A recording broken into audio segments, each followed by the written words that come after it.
Atomic Monsoon. Welcome to the Monsoon. Bum, bum, bum, bum, bum, bum, bum, bum, bum, bum, bum. What am I doing? Hey, what are you doing? I don't know. I heard we were going to be talking about Star Wars today. We are. We're talking about Star Wars, yay! I thought I'd get in the mood. Well, excellent. There's no better way to set the mood than with John Williams. That's true, I guess. I think that's situational, but Yeah, Pretty cool. depends on the mood you're trying to set. yeah. Okay, fair Yeah, enough. yeah. I mean, it could be Imperial March. It could be Luke's theme. It could be the Indiana Jones theme. It could be the Jaws theme. It could be the Superman theme, and that's the best one. Fair enough. It's hard to argue with. Yeah. All right. Yeah. All right, well, what we're going to try out today is something a little bit different. Our friend Andy here Oh, that's me. is not as well versed in Star Wars, especially in certain parts, as Stephanie and I am.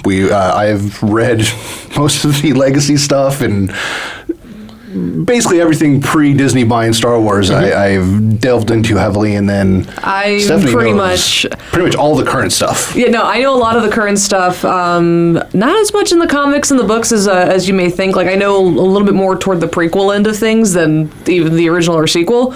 I definitely got you when it comes to any of the animated stuff. Resistance, I'm still working on them because it is still so new. But other than that, like, my knowledge pretty much starts at 1999 and goes through whatever Star Wars exists. Fair enough. Okay. And, That's not when I started watching. yeah, I was an avid collector of the books and everything when I was younger. Once Timothy Zahn put out that first Thrawn trilogy, I was hooked, and I read every single thing that they printed after that. Like all 80 million X-Wing books, everything. Timothy Zahn is a magical man if you do not know for Star Wars literature. I've heard that name a lot. I did. So here's where I live, Scottsdale. Now you know. That is a galaxy far away from some of you, and for others, maybe it was a long Even time if you ago. I live don't next know. to Scottsdale, it's still technically a galaxy far, far away from other people. It can be, yeah. Yep. No, so I did not grow up with Star Wars. For whatever reason, my late father didn't care for it much. I mean, he didn't say that it was trash or anything, but he was just, I remember specifically one time we were sitting in the living room and flipping through channels, and there was the scene that I later learned was the opening to Empire Strikes Back, where they're on Hoth and freezing and cutting open the Tauntaun to stay warm. And I said, "Oh, Star Wars, we should rent these movies sometime." And my dad said, "Eh." And That's fair. so, They're not everybody's which cup of is tea. right, which is Fair. fine. You know, Yeah. my dad certainly liked a lot of weird sci-fi stuff and didn't like others, and Yeah. for whatever reason, Well, Star that's- Wars was not. That's even within the Star Wars universe itself. I mean, there's plenty of people like myself that I love the older stuff, but don't like the new stuff. So, Sure. I mean, it's just Right. not all Star Wars is for everybody. I It's love perfectly it all. understandable. With a magical rainbow over my head. Yeah, so I didn't see the original Star Wars, which has since been retitled A New Hope, until I was probably a sophomore in high school. Okay. And I didn't see the other two until the prequel trilogy was coming out. Okay. And so I saw them in the wrong order. I watched them in the order of, was it 4, 1, 5, 2, 6, 3? Oh, hey, that's Okay. kind of like my order. My order was 2, 4, 5, 3, 6, 1. Sure. Yeah. So just all wrong. But also by the time I was that sophomore in high school, it was 97, right? So it was when the original trilogy was getting re-released in theaters. The special editions were coming out on video. And so at that point, Star Wars was just such a big part of pop culture. I knew that, spoiler, Darth Vader was Luke's father. I knew who Yoda was. I knew what a TIE fighter was. I knew what an X-Wing was. Like, there's just things that you can't escape if you're in nerd culture true. in North America. Well, I mean, just in general, people know what a lightsaber is. Even if Right. you've never seen anything Star Wars, you know Right. what a lightsaber We is have just plenty because of people- other things that mention it. Yeah, and we have plenty of people in our Saber group that I'm a part of that, a lot of them are not big Star Wars fans. Some of them are more Star Trek fans than Star Wars fans. Sure, And yeah. They all come from different walks of life, but they all enjoy the passion of whacking each other with glow sticks, so. Right. I mean, there's lightsabers in Smash Brothers. There is. Yeah. They're called beam swords, but they're lightsabers. We all know it. It's just they don't want to get, sued. Right. So, yeah. So I have seen all what do we got? 8 major episode movies. I've seen Rogue One. I've seen Solo. I saw the Clone Wars animated movie, which is really just like 4 episodes smashed together. So you've never seen Ewok Adventures, is what you're saying? I have not seen Ewok Adventures, but I have seen some random episodes of the old Ewoks cartoon. Oh, there you go. Also droids. Okay. Also, I've seen about 14 hours of the 77 days that make up the holiday special, because boy does that thing move slow as curse words. Apparently I got married on Life Day. Did you? Oh. So for those of you that don't know, in the holiday special, November 17th is Life Day for the Wookiees, and I got married on November 17th. Yeah. Yeah. That's fantastic. That's great. So I remember it, I suppose. So I used to own a comic book store, and one day one of my co-owners brought in a bootleg copy of the holiday special, and none of us had seen it, and so we decided, hey, let's sit down and watch it. And it was a slow day. It was like a Tuesday when there's not really a lot going on in comic stores. And so we were like, cool, we'll watch this, and if anyone comes in, we'll go help them, whatever. Everything else was all cleaned up. And we got like halfway through that first scene with the Wookiees. They're sitting around. Dude, I swear, I was sitting there for 2.5 hours in that 10-minute scene. Like, it just dragged on and on and on, and Grandpa Wookiee's looking at, like, hollow porn or something, and, like, Mama Wookiee's in there cooking and mad that Baby Wookiee's trying to sneak tastes of cookies or whatever, and I was like, what is this? Why does this exist? And I understand why the holiday special has never been released on home video.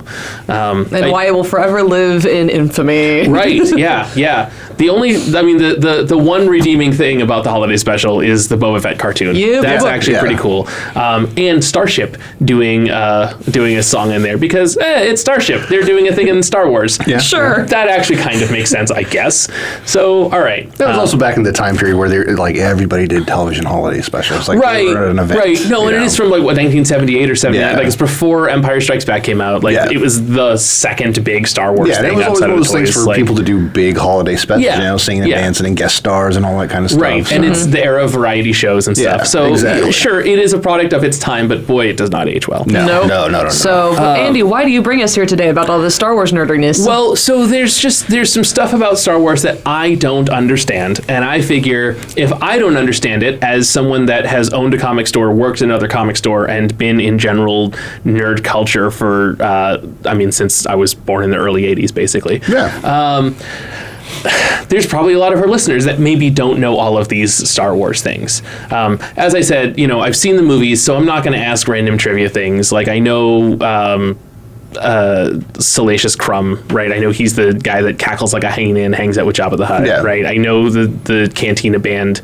I'm not going to ask. Rebo? The Max, yeah. I know that one of the bands plays a musical style that's called Jizz. Yes, that's the Jizz Wailers are in the cantina. The guys with the weird face and the little saxophone that's got just like a tiny reed. Yeah. So I'm not going to go into hey, what are these weird deep dive trivia things, but just kind of general hey, let me ask some Star Wars fans things about what they think about Star Wars. Okay. But because we've established that I just kind of know very basic stuff, I wanted to ask you guys some stuff. Yay. All right. Hey, on a disclaimer before we ask any questions. Yeah. Yes. All right.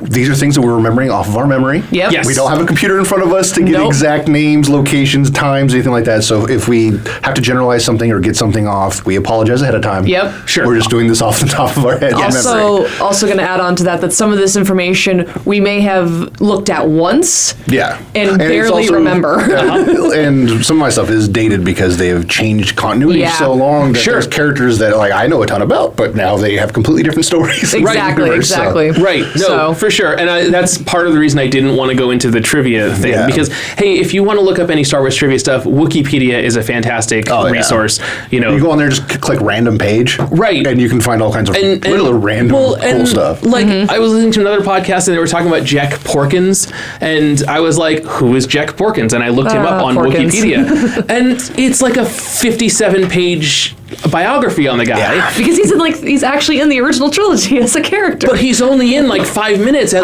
one of the random X-Wing pilots. Yeah. Yep. And it's like, but there have been comics where he appears and just all kinds of. So yeah, if you want to know the trivia stuff, hey, there's a resource out there that, hey, if you have the internet, which you do because you're listening to us, you can just go look stuff up. So that's why I wanted to get more of the fan side stuff. Yeah, no, that's understandable, cool. man. So, okay.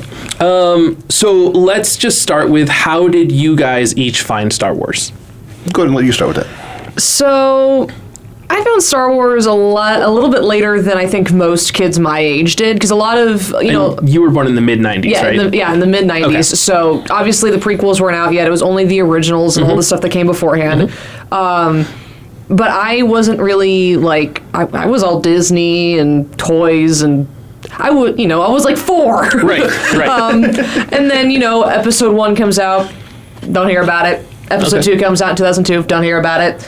Then there's this one day where I don't know what happened, just suddenly things started clicking in the back of my brain, as if like Star Wars had been standing in front of my face the whole time, and I did not realize that's what it was. I was like 4th grade on the playground hanging out with some kids, and we're like, hey guys, can I join and play? And they're like, oh yeah, we're playing Star Wars. I'm like, cool, what's that? Is there any parts for a girl to play? Yeah, there's a queen and a princess. Cool, what are you guys? Oh, we're the Jedi Knights. Okay, where do I stay? You're gonna stay in the castle. Okay, realize at this point, my little like 4th grade brain is going, princesses, a queen, a castle with knights. Where's the fire-breathing dragon at this point? Right. Mustafar. Yeah, Mustafar, exactly. Like, I don't know what that is. It's a planet. Oh, okay. Lava planet. Is it a planet with a fire-breathing dragon? No, it's a lava planet. Okay. There might be dragons there. It's if Venus was breathable, that's where you'd be. Oh, wonderful. Yeah, that's where I'd be. that would be Mustafar. But either way, though, so I was like, okay, I play with them, and then suddenly from there, I just started seeing Star Wars stuff on the shelves. I started seeing, advertisements on TV, because this is when they started promoting episode 3. Okay. And then suddenly one day I go over to my uncle's house and he's got episode 2 on. Now, I was a kid that squirmed at a lot of different movies and things. Like, I couldn't handle, like, the first part of Pirates of the Caribbean. Okay. Like, it was just too scary for you, or? I started crying when that little boy was left alone. Okay. And he was looking for his mom during the raid. Okay. Like, that's how much it traumatized me as a child. Okay. So, and I just couldn't handle scary monsters. I couldn't handle any of that. And then I come walking in, and it's the Battle of Geonosis. And there's those creatures and the Geonosins. And I'm like, oh, this is so cool. So I watched. My uncle let me borrow the movies. Okay. I watched them completely out of order. And then episode 3 was the first one I ever saw in theaters. And then from that point on, I was completely hooked. Okay. So I technically grew up on the Clone Wars, by the way, if anyone wanted to know. Sure, yeah, go. I actually can't remember a time of my life where I wasn't a Star Wars fan. My parents actually went on their first date to the first Star Wars movie in the theater. Cool.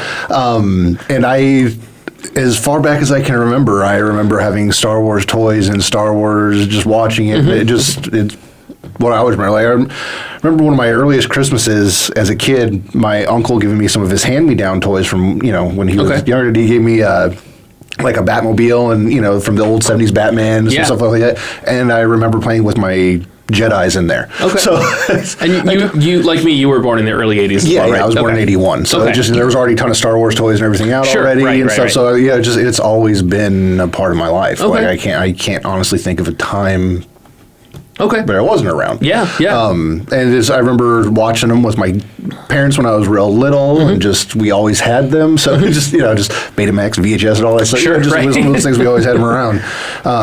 And just, I don't know. I always liked Star Wars. Yeah. It was always fun for me. It was just one of those things where it was just, I loved the characters, I loved space, I loved everything. Everything about it. It appealed to me. And I will say that watching it as a young adult, when I did, I absolutely see why all of my my male friends, it absolutely appeals to young boys. Oh yeah, right. Oh yeah. Like and then when I was little, they were still putting out Return of the Jedi stuff when I was old enough to be wanting toys and things like that. Yeah. So, I mean, I remember going to the store and like begging my mom for a Han Solo blaster. One of the ones from Return of the Jedi. I remember, Mom, please, you know, wanting to get one of the. They didn't have the extendable lightsabers at the time. It was just a big stick, right? You know, but no, you can't have that one. Yeah, you know? The little brother running around, and right? You know, I remember all that stuff. I had the Wookiee bandolier that you got to put all the figures in and stuff. You know, and carrying cases of everything. Just it was always always there. Okay. And then let's keep going on the personal side a little bit, just you know, because I think it's good for the listeners to kind of know where we're all coming from. Yeah. Right? Which Star Wars movie?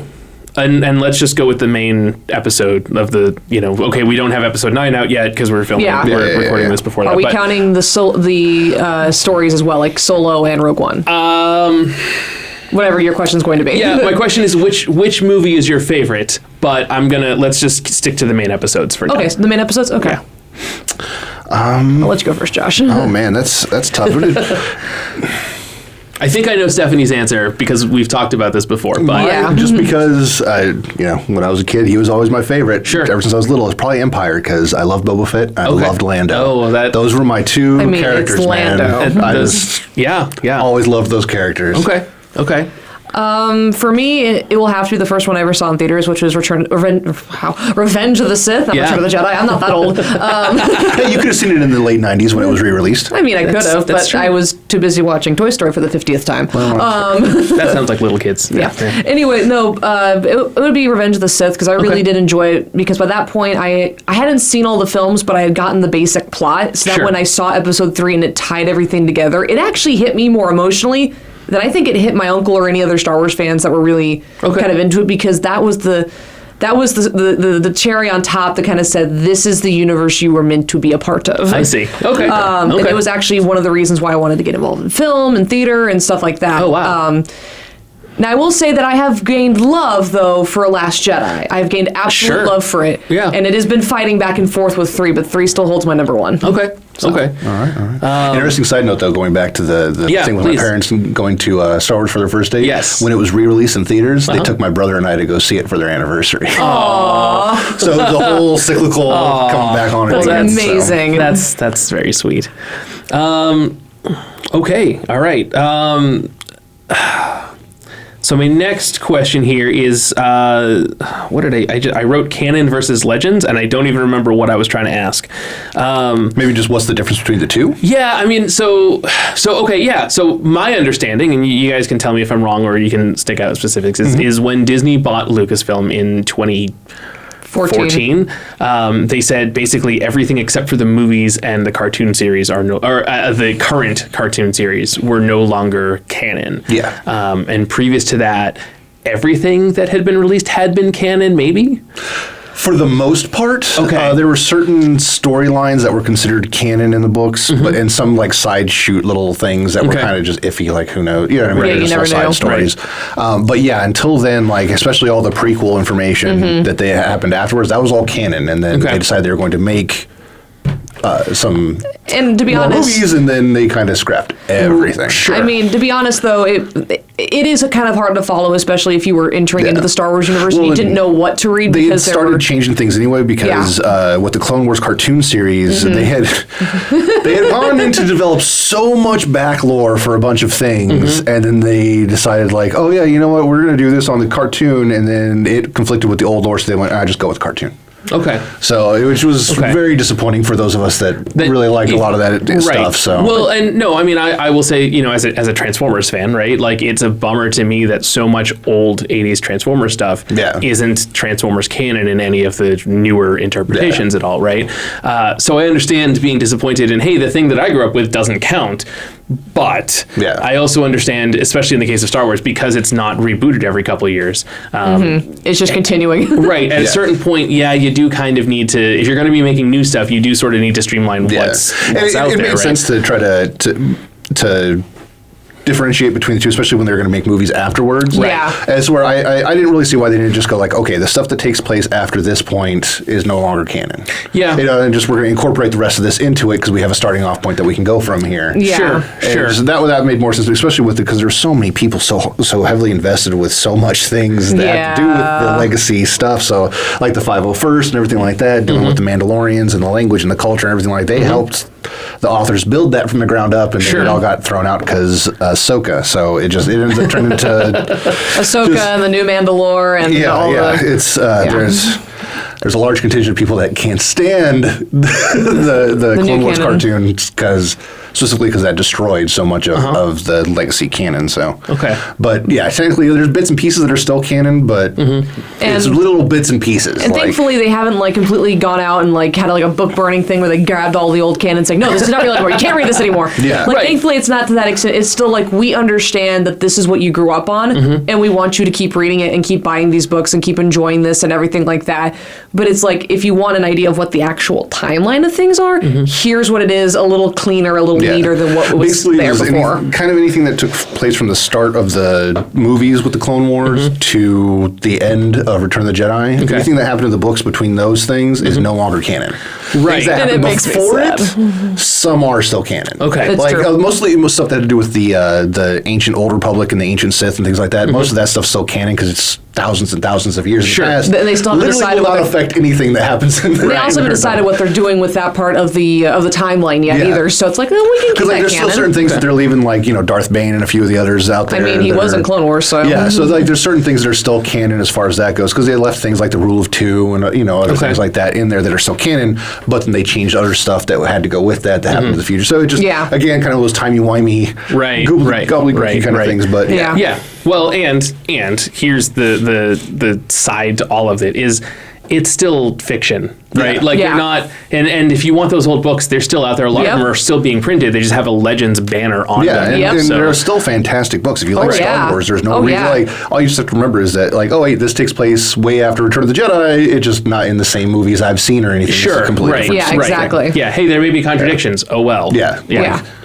So there'll be characters that you don't recognize in there that are like the Solo twins and things like that, but and Ben Skywalker, Ben Skywalker, Mara Jade. The thing is, though, Mara Jade is one of the few from expanded universe that right? I don't know actually. I thought they still not necessarily that she was married to Luke, but she's still canon as a character. I thought. I will. We'll probably get some clarification on that when the new Timothy Zahn Thrawn trilogy comes out. I'm sure. So.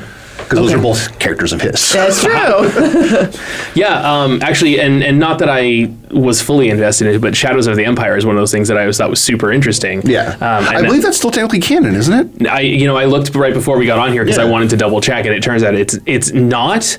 Except Dash Rendar is the main hero of that. Yeah. And his ship, which I forget the name of, is inserted into the special edition of one of the original trilogy movies. Yeah. So they made his ship canon and technically him? Right. See, that's why I wondered, because when they re-released the original trilogy, they added his ship in there and confirmed that was canon. That was part of the movie canon. Right. Yeah. At that time, which would have been 1997, which is significantly before 2014. Interesting. Yeah.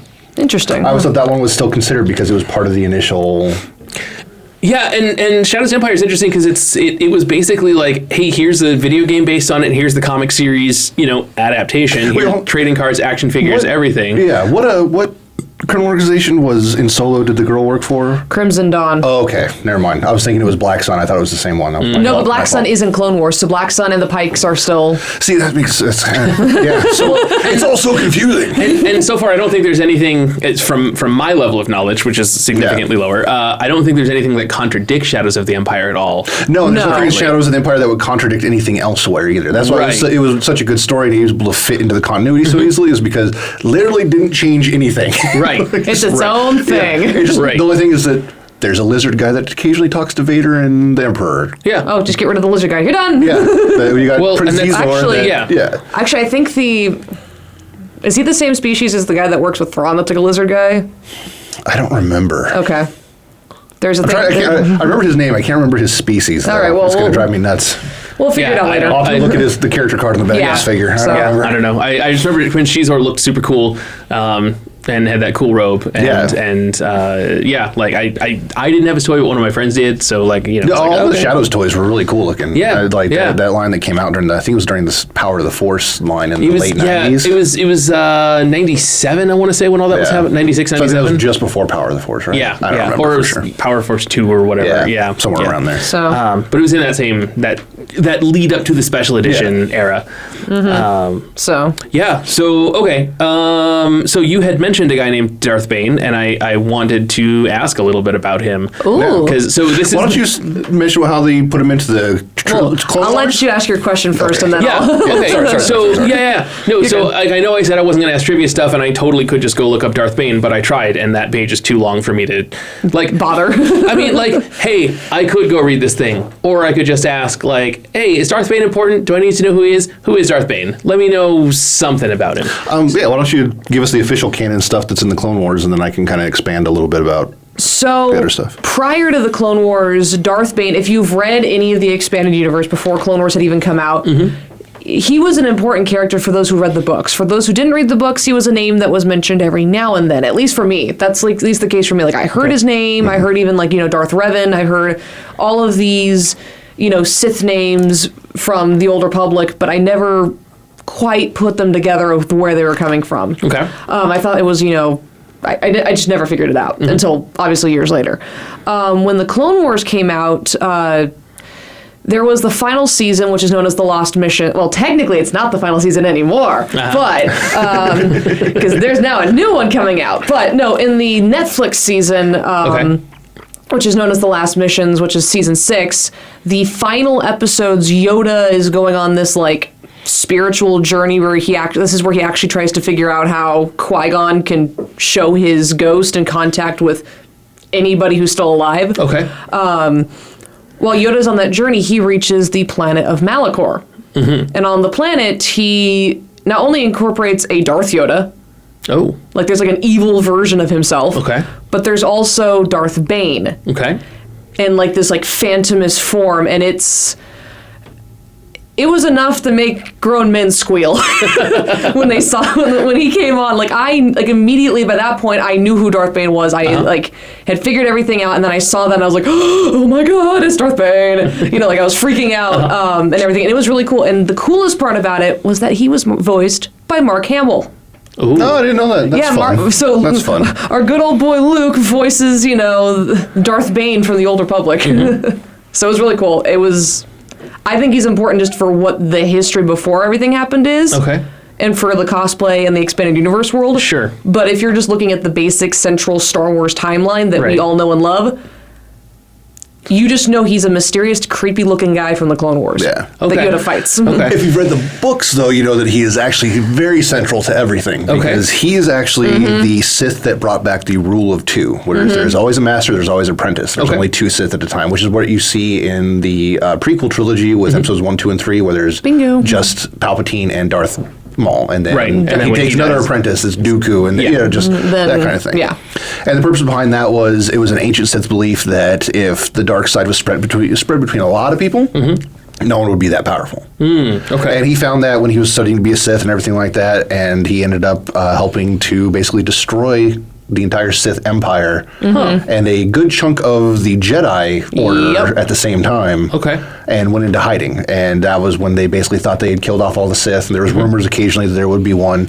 And he basically made it again to where the Jedi thought they killed the Sith off completely. Okay. That was why when in the movies you hear that, they haven't been seen for thousands of years, and they're always supposed to be a master and apprentice. It was because he fed that information to them so they would know about it and made it look like he got killed and everything else. And meanwhile, he was in the background with an apprentice, and they were basically running the universe from plotting and scheming and just using the dark side and everything else not to overly show power like the Sith Empire had before, but to gather political power and money and everything else, and use his dark side powers to manipulate and to gain and to just create actual power in the universe versus just raw power of the Force. Okay. If we were to lay him down, not lay him down, but if we were to set him next to the other Star Wars villains that exist, and I'm going to just keep it with just the canon villains. Yeah, just the movies. And if we add Darth Bane to that list of canon villains, he's sitting up there with Thrawn, and Thrawn sits pretty high on that list. Like, for sure, like it's he's like Vader, responsible for Thrawn, killing and probably then Darth Bane. Yeah, he's probably killed more Jedi and Sith than anybody else. Oh yeah. Yeah, I mean, even with Anakin killing everybody in the temple, he's probably still killed more Jedi and Sith than anybody. Okay. So I didn't actually write this one down, but I don't know who Thrawn is. So Timothy Zahn, the magical writer of Star Wars, of Star Wars literature, he in the 80s, is it? 90s. 93, I think Was it it was. 90s? 92 Okay. or 93. All right, around there, he wrote a series of books and introduced this Imperial character by the name of Grand Admiral Thrawn. Okay. And Thrawn is a Chiss, which means he has blue skin, red eyes. His species was kind of known to be mixed up with the Pantorans, who also have blue skin, but they have normal eyes. They have like gold eyes. Okay. And are completely different than the Chiss. And after he was in those books, like, he became a very beloved villain. Like, he was considered to be one of the baddest guys in Star Wars. Okay. Like, up there with Vader and Maul and... Yeah, he was basically like the tactical genius of the Empire. He really Okay. was. He had defeated part of the Empire when they came to his planet with a ragtag group of ships, basically, like where he was able to stop them. The Emperor Yep. took notice of it, was like, hey, this guy, he's a tactical genius, and recruited him, and he was the only alien commander at He all was. within the Empire. Oh, wow. He was He the only was. non-human that was allowed position of rank within the Empire. And- Okay. And he was a genius. He was. And from the Outer Rims and everything, and a really cool character, just super manipulative, Okay. like just... He wasn't like, he wasn't the kind of like villainous character that would get all angry and shout and like wave his fist at you. He was very calm. He was collected. Occasionally he'll get a little stern in his voice, but he could give you an ice cold glare that would melt your skin off. Yeah, he was one of those villains where he would never try to stab you, but he would But he could definitely kick make you your feel ass. like you should go stab yourself. Oh, okay. For failing him if Okay. you were on his side, and if you weren't, Yeah. somebody you'd know somebody's gonna come stab Yeah. you real quick because of And that if- look in his eyes. For sure. And if you don't ever have the chance, and this is for anybody out here who's listening, if you don't have the to go out and read the books yet, or you don't have a copy in your hand, for now, I would suggest take a look at the Star Wars Rebels, because they brought him into canon. So Okay. he's officially in a canon character. Okay. And just watch what he does, and you sit there and go, Personality, and his whole thing was he would devise species personalities and ways to defeat them and how they worked by looking at their art. yep. Like he would study like artwork of say like the Mon Calamari, and he would Okay. know exactly how to go about and defeat them and trick them and do whatever he wanted to manipulate them into what the things that And he if wanted. you beat Thrawn, he wouldn't chase after you. He wouldn't immediately say, get them. He would be impressed, and he would let you get away. yeah, This only time. to get you back worse the next time. Bingo. All right. It's like, oh, you escaped me this time. But that will be One all of those last. things, crook a little bit of a smile and be like, yeah, they did good. Let's get him next time. Okay. All right. So, But he wasn't over maniacally evil or anything. He, Oh, God, he no. believed in the Empire. Oh, no, That and was really all it was. Okay. and according to Dave Filoni, because if you haven't seen the Rebels series finale, which I highly recommend watching the show, it's really good. But in the series finale, something does happen to Thrawn. And it has been confirmed that Dave Filoni is creating like another animated series here in the future after Resistance and everything. That's supposed Okay. to be kind of like a sequel to Rebels. And I put air quotes around that because it's not actually a sequel. Okay. But it's supposed to bring Thrawn back in it, and that is post Episode 6. Interesting. Okay. Interesting. So it has been confirmed by Filoni that there is definitely more Thrawn. I was still honestly shocked that they didn't use him as a bad guy in the movies. Like that still blew me away. Hey, that we that brought was like, Darth Maul back, so it's great. Thrawn's it coming was next. so like when they introduced Snoke, I was like, really? And then the weird little like podunk admiral kid, I was like, why wouldn't you use Thrawn? Like, this is such an easy character. Like, why? I mean, Even if you're gonna kill him off, you can at least have him there to be like. but This how is does the he look reason at 30 years later? Well, but they'd at least have a reason why the Empire was still such a threat if they had a Thrawn there. Bingo. You'd be like, Okay, okay, they bingo. got a military guy that Bingo. actually knows what he's doing. That's why the Empire hasn't been wiped out. So that's a nice segue, because literally the next question I have is Snoke? Snoke? Question mark. So Yeah, that's everybody's question. Okay, no, and I kind of thought that was the answer. Yeah, because after watching episode 7 and 8, it's like, so here's this Snoke guy who's clearly supposed to be the new version of the Emperor. I was thinking it was a case of one writer and another writer not talking and having a good conversation about what they want to do with things. And, Sure, right, and that's what happens when you have too many hands in a cookie jar. So he never appeared in anything else. He's just in this movie. No, it's just in those 2 movies. Yeah, Okay. They might have done something in one of the recent books or something. I don't know. I haven't read any of the recent ones. I know Phasma, the book on Phasma. Yeah. I know that dives in more into Hux, but I know that Snoke is in it. I haven't gotten to that part yet. From what I understand, it's like bit parts is just he's the Emperor character ordering things around. And I That's think, about all we really know. But we don't know how he came to power. We don't know. We have no idea. Yeah, Okay. none of it. There was tons of theories that he might have been Darth Plagueis. There's all kinds of different things going around. Sure. But Yeah. it ended up There's all these theories on who Snoke might be, but I think, and I'm just going to say this from my own personal opinion, I think the fact that they weren't trying to focus on there's another emperor out there who's ruling everything, it's kind of more of I don't think we're supposed to be worried about him. I think it's supposed to be the kid. I think it's supposed to be, Ben Solo over here. Yeah. We should be actually worried about. So I think introducing him as the mentor character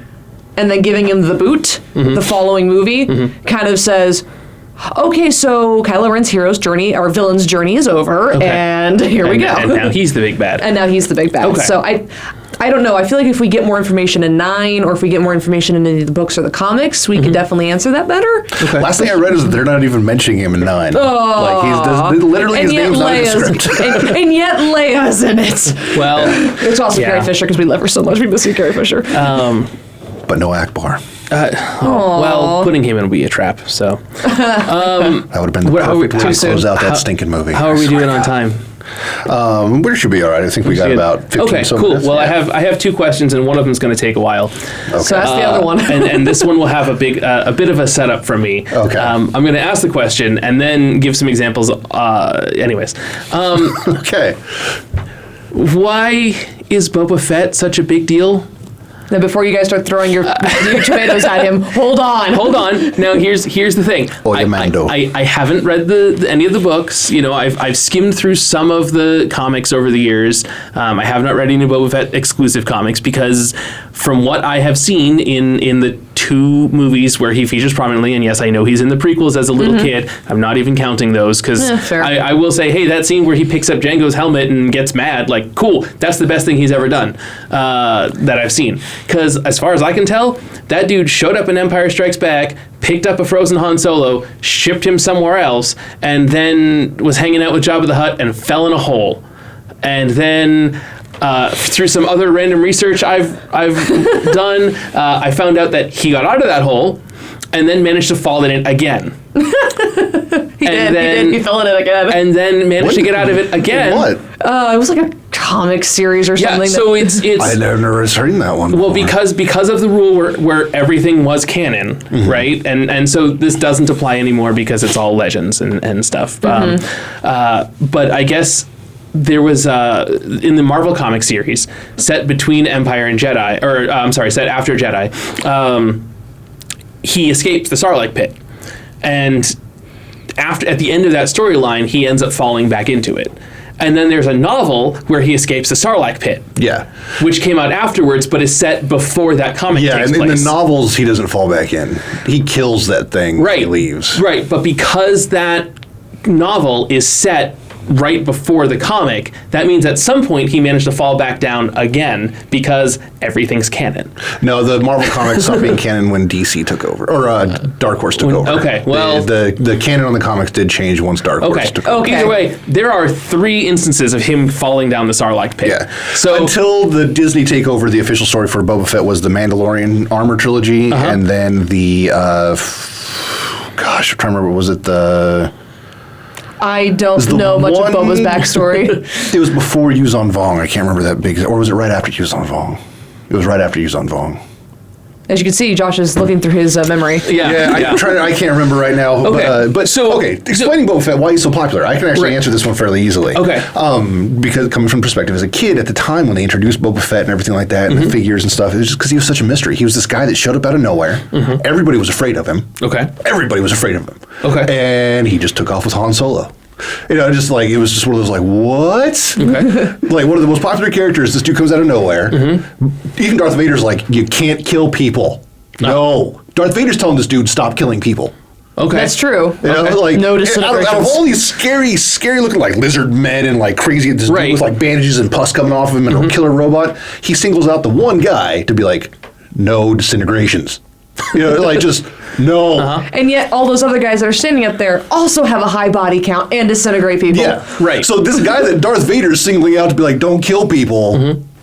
Who is this dude? Okay. When even Darth Vader's being like, calm down. Who is this guy? You can't tell who he is because he's got this crazy cool looking visor with the T slit in there. Right, the Magneto helmet. Yeah. So there was this huge mystery build up to it. And then the Star Wars holiday thing was the only thing we'd really seen about him other than Empire Strikes Back. Right, and most people hadn't even seen that. Yeah, and those who had were just, it was this dude that showed up and he was badass and rode a dinosaur. Like, well, kid's not going to like that. Okay. So it was that whole mystery build up thing. And then it was disappointing when he died in Return, but he was still... It was still one of those things. Everybody was still scared of him and everything, and then he got killed by an accident, or by the Force if you want to. Okay.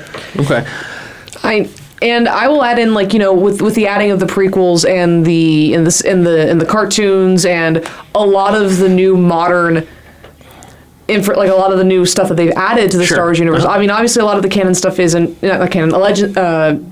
Expanded universe stuff isn't canon anymore. Yeah, right. And they really went into depth with the Mandalorian culture and everything in the expanded they did. universe. They really that was did. another thing that led to more of his popularity as time has gone on. Because they expanded so much on the Mandalorian culture that people fell in love with that culture because it's so unique within the Star Wars universe.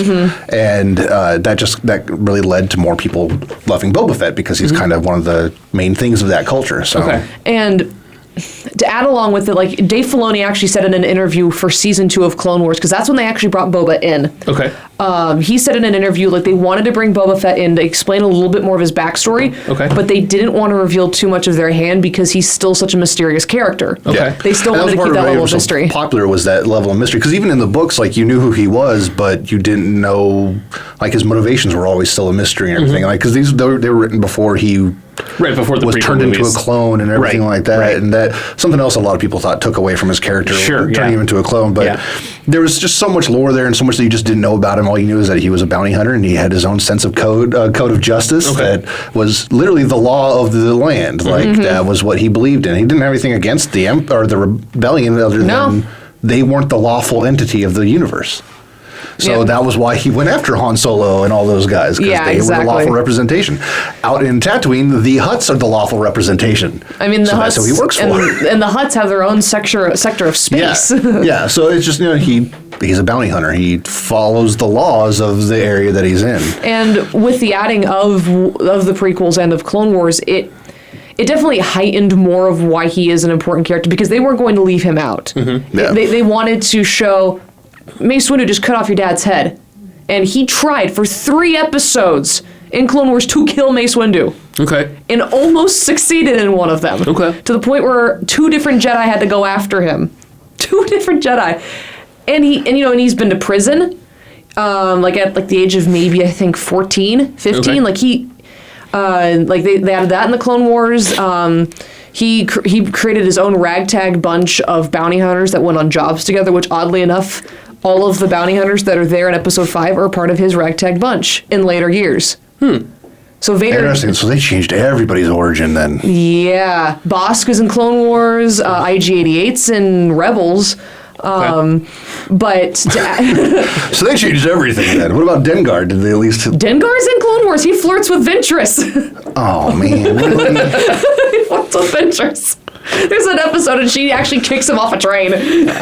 That makes me sad a little bit. I mean, she also threw Boba Fett into a chest and tried to sell him to slavery, too.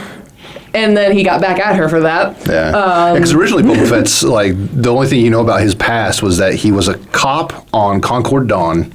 And he got kicked off the planet because his methods in bringing people into justice were too extreme. He wasn't flat out killing people. But if he shot their leg off in apprehending them, who cares? They're a criminal. That was, so he was kicked off Concord Dawn and ended up becoming a Mandalorian and everything like that. Yeah. And he actually did play a very recurring role in Clone Wars. Actually, this was technically supposed to be a part of the final season. They created the kind of stock animation for it and released it onto YouTube.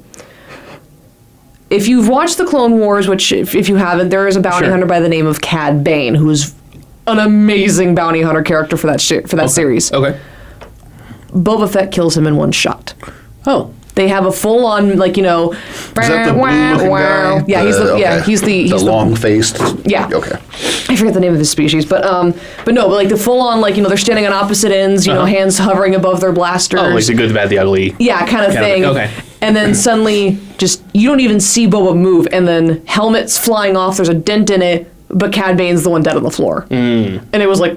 Oh, so that's how they explain the dent in his helmet? Yeah, the Cad Bane's the one that put it there, but yet he killed Cad Bane. Sure, yeah, and that's solidified with everybody else. Even Hondo, that was in that scene for some reason, I think he was in that scene, that was just like, hey, don't mess with this kid. Like, he's like 17 when this is happening. Okay. And that was in animation that was not part of the series? It was supposed to be a part of the final season. It was never released. So fingers crossed we might get this in the new season. Okay. So, but either way, that's kind of, I think that's why he's kind of an important character, is that he still has a sense of mystery, and he's still kind of one of the most, like, you know, badass characters of Star Wars. Okay. But not in the actual movies. But but he'll just kind of remain kind of in the background of the films. Okay. So that's why I'm kind of hoping for a Boba Fett movie. Frustrating about the prequel trilogy is Jango Fett was also such a crazy badass. Yeah, Jango Fett's all the awesome. stuff they led up to in the world, I mean, in the movies he gets taken out like an idiot, but and everything else, like, he single-handedly killed like 30 Jedi.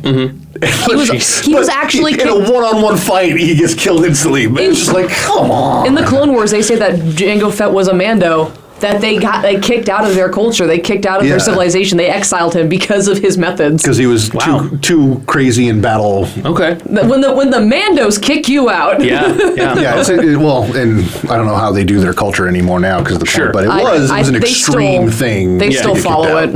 Like, a lot of the fans and everyone still follows it. So. Yeah, but according to the continuity, though, it can't be canon because of what they did with, like, the new Mandalore lady and all that stuff. Like, that is so far divorced from Mandalorians. Yeah. It's not even, like... Yeah, no, and there's a reason why a lot of might as well be Star Trek and Star Wars at that point. Yeah, no, and there's a reason why a lot of my friends who actually cosplay as Mandos and are a part of the Mando Mercs, all of them have said that, you know, the events of the Clone Wars with Duchess Satine's reign does not exist in their history. And I'm sitting over here like, okay, I'm curious. Explain. They did, like, the easiest way they could have combined both continuities was to be when the Empire was formed, this planet was given the name Mandalore, or when the Old Republic or whatever, however far they want to go back, and the original Mandalore planet, they can throw that from the original continuity, is lost to time. It was stricken from the record after the Mandalorian Empire was taken away. If they can just give, and I say me because I really want this book, I think, more than anybody, but if they can just give, like, an expanded universe novel that takes place before Episode 1 about technically how Satine got power, and they explain why the new Mandalore the way it is and what happened to the old one, I would be satisfied. Because I'd be like, okay, that's what happened. There's several books that go into the Mandalorians before Episode 1, and like all kinds of really good continuity that ties into the Clone Wars. But you don't get it. It gets so confusing. Sure. They try to fix it a little bit in Rebels. This army of millions of Mandalorian soldiers that were trained not through flash training, but just by one guy? No. There was tons and tons of Mandalorian generals that trained all these guys, but none of that's canon now. It gets so confusing. It's still technically canon just because of what they did with the houses and clans and Rebels, but... Well, and they still could fix it. Yeah, they still have time to add and fix things and create more, so... They have a long, long time to fix it. They do. So, but I am hoping, though, just going to add one last thing on Boba Fett. Yeah. I am hoping that they do make a Boba Fett movie, and to quote my friend, who is probably listening to this show, I hope that the movie is about Boba Fett chasing down old man Windu. Oh, interesting. Okay. All right. I kind of think they won't just because of the Mandalorian series. I think or the Mandalore, however that's called. I'm going to be curious what they do with that too. Depending on what they do with that and how they do lore and things like that, I think that will determine... That's taking place between 3 and 4? I can't remember. They said somewhere. It'll be interesting. What they do with that, I think, will dictate what they do with the Mandalorians from the rest of the continuity. Because apparently, from things that I've read, is that people working on the set are saying that they're using a lot of legacy stuff from the Mandalorians. Oh. But I haven't seen anything to confirm that anywhere. Yeah. It's just scuttlebutt on the internet. So take that with a They're grain of really salt. trying to keep it under wraps. Yeah. So it's kind of like Game of Thrones stuff. Like, you get these things from people. Oh, I work on the set and I saw this, and this. Well, did you really? Do you really? Are you just saying that? Are you just and saying how much that? stuff are they doing like to fake people out? Like there's a bunch of stuff on Game of Thrones the other day I saw. It was like it looks like Jon Snow stabbing a certain other important character, but it's like, well, are they filming fake scenes like they did with the last season to where you're gonna? Oh no, yeah, that leaked. Too bad it's not actually something we're using. You know, so Yeah. So. Okay, well, we got a few minutes left, Yeah. but I have one very important question, and this is possibly the most important question that I could ask you. that we'll be able to answer quickly. Yeah, Okay. yeah. Which is worse, Jar Jar Binks or Ewoks? Kylo Ren. Wow. None of the above? Okay. All right. Why Kylo Ren? 100% honest. The newest two movies have made me yearn for when Jar Jar was the worst part about Star Wars.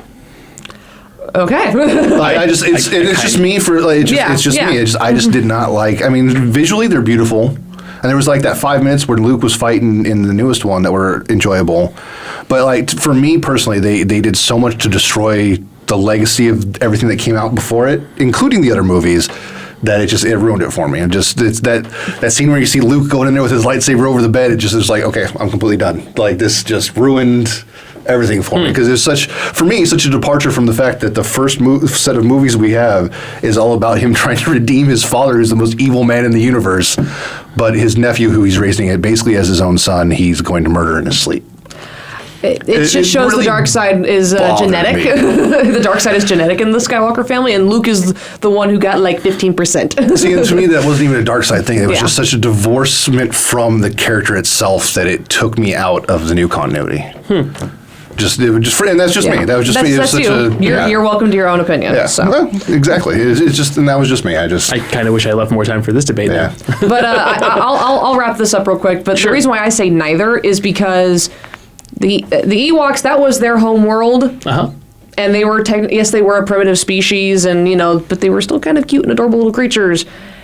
And That you can't ate all the Imperial soldiers and rebels that died on the So planet. you should not mess with them. They will take you down. Those weren't just Imperial helmets on the No, drones. they were not. Those weren't just Imperial helmets. Nope. The other thing is too is that with Jar Jar, I mean, I know a lot of people hate him. I know a lot of people do. Yeah. The reason why I don't is because I can see why he was created, and what they've done with him in the Clone Wars has actually validated it more that he was. To give you perspective, Jar Jar in Episode 1 was a dumb teenager who didn't know what the hell he was doing. Okay. Who was screwing up everything he did until finally he got his act together and actually was able to make a difference, even though he was still screwing up. Okay. When you get to when you get to 2 and 3 and even the Clone Wars, by that point he's actually matured. He's actually figured out what to do.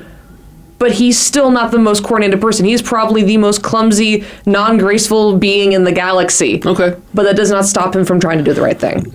Okay. So I defend Jar Jar.